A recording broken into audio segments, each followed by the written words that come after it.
नहमदुहु व नुसल्ली अला रसूलिहिल करीम अम्मा बाद आऊज़ु बिल्लाहि मिनश शैतानिर रजीम बिस्मिल्लाहिर रहमानिर रहीम।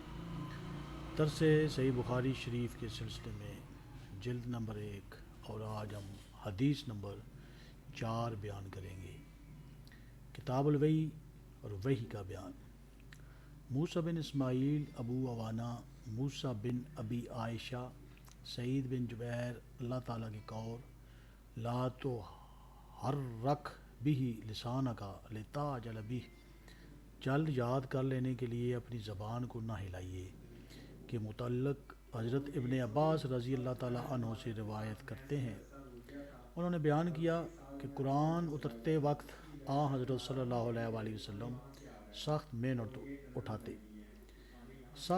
उठाते थे। मुंजमला उनके एक ये था कि आप सल्लल्लाहु अलैहि वसल्लम अपने दोनों होंठ हिलाते थे। हज़रत इब्ने अब्बास रज़ी अल्लाह ताला अन्हु ने फरमाया कि मैं इन दोनों को हिलाता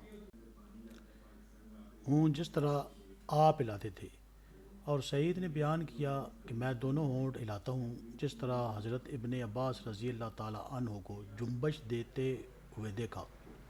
चुनाचे अपने दोनों होंठ हिला कर दिखलाए।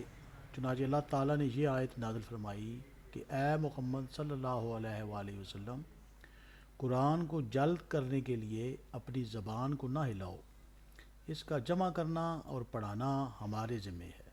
हज़रत इब्ने अब्बास रज़ी अल्लाह ताला अन्हु फरमाते हैं कि कुरान का तुम्हारे सीना में जमा कर देना और इसको तुम्हारा पढ़ना, फिर जब हम